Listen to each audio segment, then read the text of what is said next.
You're listening to The Real Investment Show. And welcome back to the show this morning. Danny Ratliff joining me. So, very interesting. We're starting to see I shouldn't say a pickup, because there's already been a pickup in companies laying off employees. But just recently here in Houston, there's a couple of rather big kind of rounds of layoffs that occurred, a couple of big energy companies. And again, as the economy does slow down, and we're certainly seeing implications of this, going forward, there's certainly stress within the economy, high prices weighing on consumers.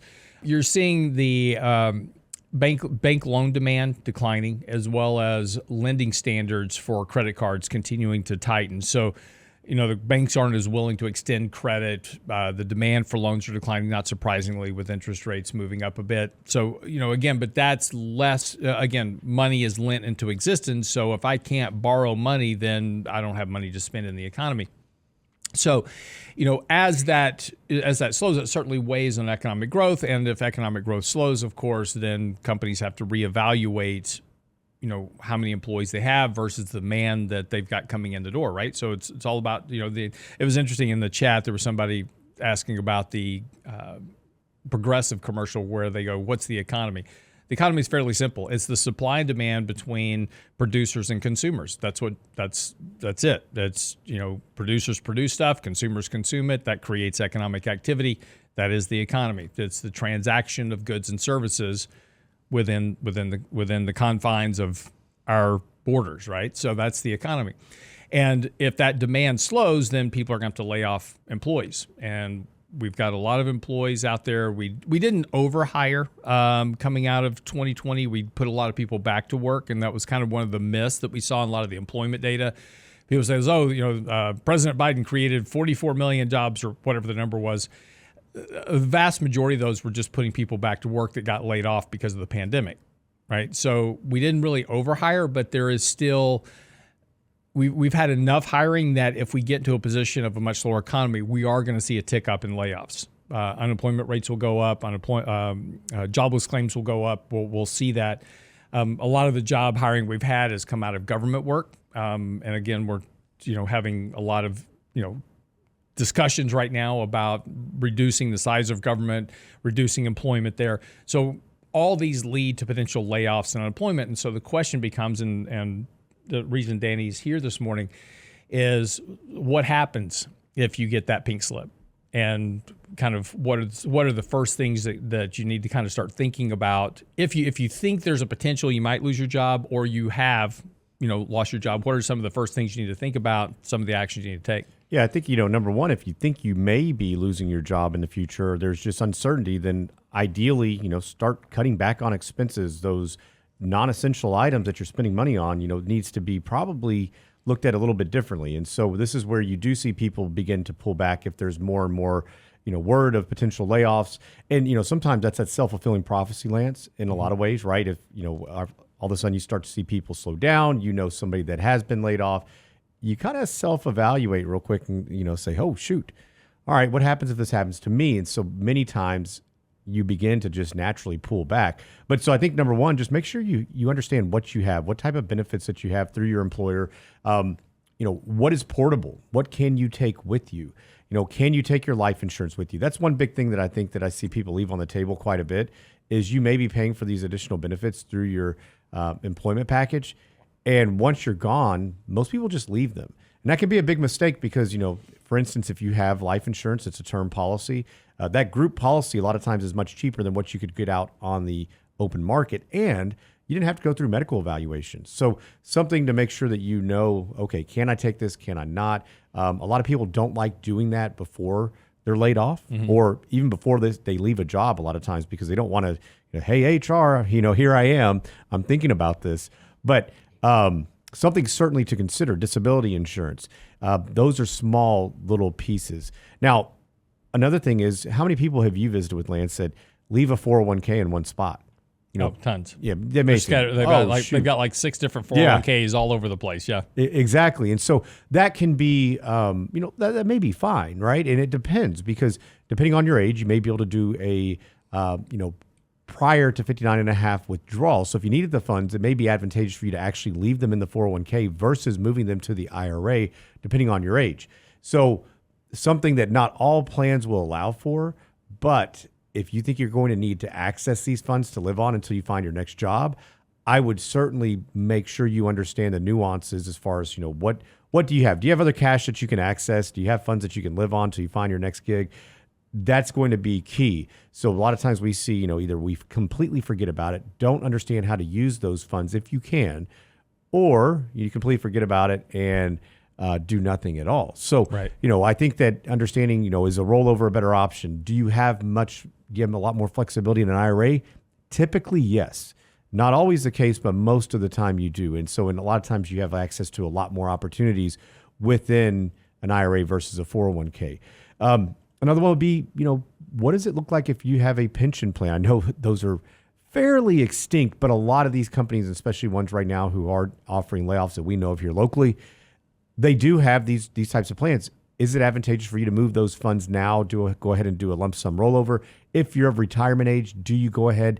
Do you turn a pension on? What are the pros and cons associated with that?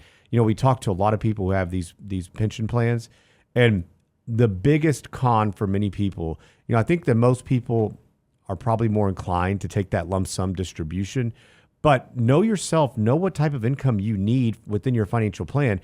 And essentially you can back into some of these numbers. Now that pension may be great to have, but here's the biggest con with it.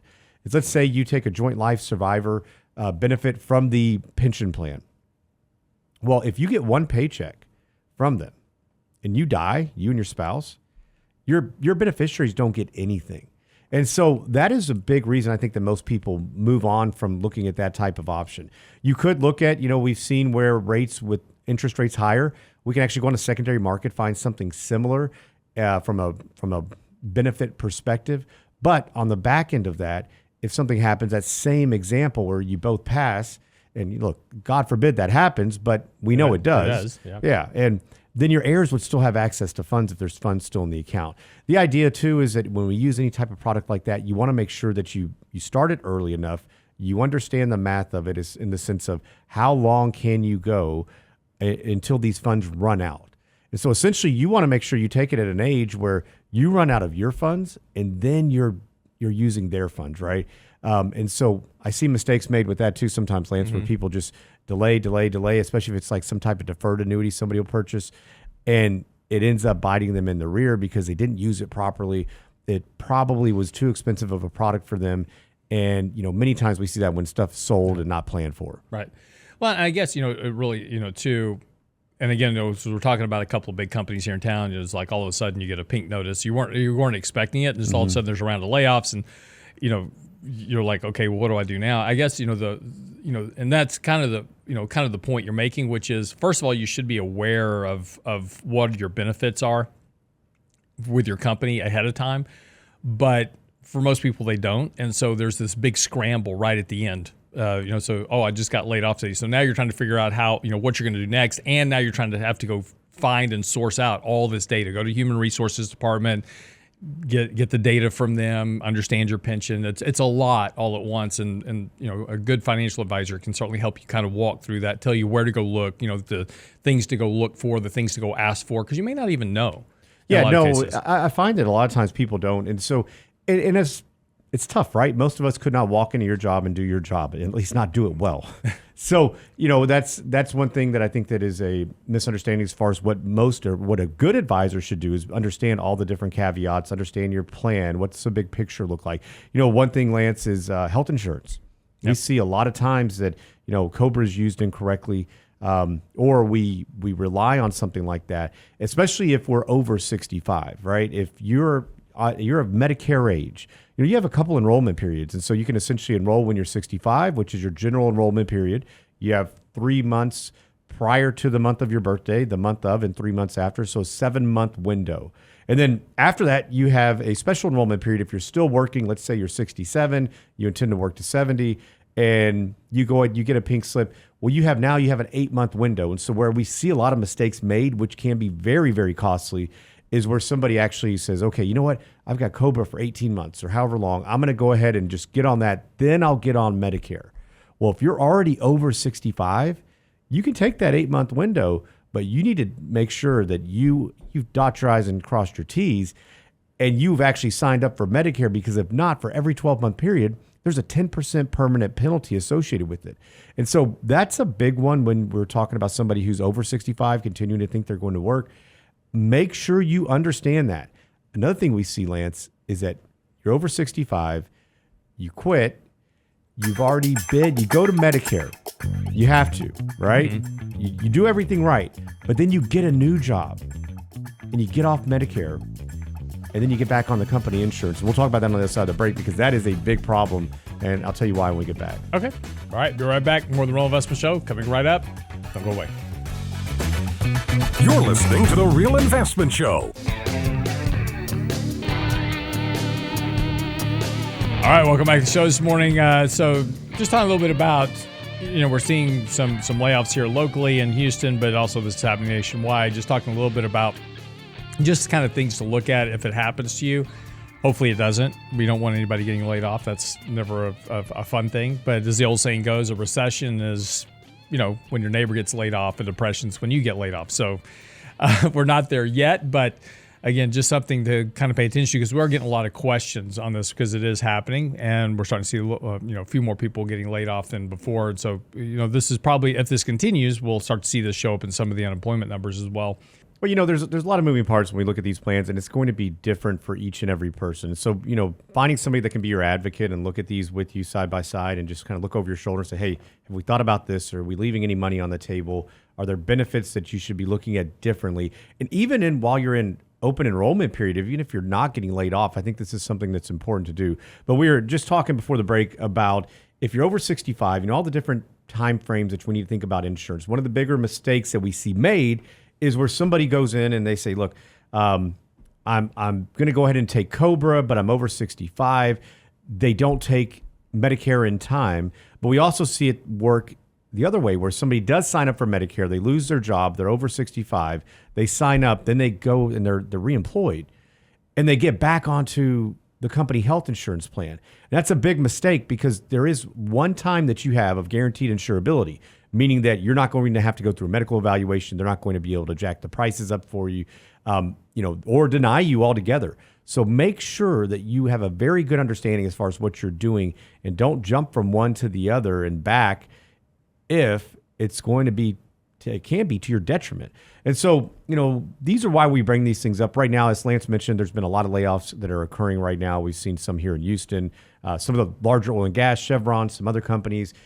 Happy to visit. If you guys have any questions, don't hesitate to reach out. We'd love to visit with you. But, this is something that unfortunately it seems like we may be seeing more of. Well, kind of another aspect of that also is just understanding not just the benefits, but also understanding, stock option plans. ExxonMobil or Chevron or these, they have, big stock option plans. And then you need to understand net unrealized appreciation, what to do with the stock, those type of things as well. So that's a great point, Lance, where you may not want to make any big moves until you actually look at that. So what Lance is referring to with NUA or net unrealized appreciation is there's a favorable tax treatment you can do. So say you own company stock inside of your IRA, you can actually go out and pay ordinary income on your cost basis if your cost basis is really low, right? We want to go in and we run an analysis to make sure and determine, okay, where is that break-even benefit where it's the most advantageous to you? And so from there, you can move those funds to a non-retirement account outside of that 401k. Now, it all has to be done in a 1-year time frame, really technically at one time. So you move those funds to a brokerage account, pay the taxes, which you may be able to do with proceeds in the account already. And then from there, anything that you sell is going to be long-term capital gains. So there's some strategies to keep more money in your pocket. I know we talk about that a lot with the financial planning side. That is a great tool. We do see that more with oil and gas companies. So something that you should be looking at. So don't just go and do one broad swoop layover or sell everything you have in the account if you have some company stock at very, very low prices. So keep that in mind. If your cost basis is low, talk to somebody first. Right. But that's right. Stock plans, how does it vest? What works best? How you should be utilizing that? I think that's an important part of the equation as well. We do see a lot of that here in town, and really we've got clients all over. I mean, we've seen we've got a lot of people we've never actually shaken their hands, which is, I always find it interesting, and it's really neat because you get to see different perspectives from all across the country. COVID has changed a lot. I mean, we worked like that a lot with people before, but that's changed the game quite a bit. But yeah, so don't hesitate to reach out, RIA. So go to realinvestmentadvice.com, RIAadvisors.com. Happy to visit. Go to schedule an appointment. We'll get you set up with somebody that knows your company and that can help you walk through that. Yeah, because there's just a lot of little things that, unfortunately you find out later. It's like, oh, I shouldn't have done that. Yeah. Right? And well, I think it's better to, put a plan in place before you make any just rash moves. We see something sometimes, like I mentioned a bit ago, if somebody's like, I got fired, screw you, I'm taking everything right now. It's like, whoa, hang on, pump the brakes. It's you do a lot of emotional of actions. Course. Yeah. Well, yeah, I get it, right? You just lost your livelihood in some ways, and it's personal. So you want to make sure that you get all that you can out of there. But yeah, that's a big part of it, and it's just having somebody there that can be your advocate, and then understanding where to go from there. Right.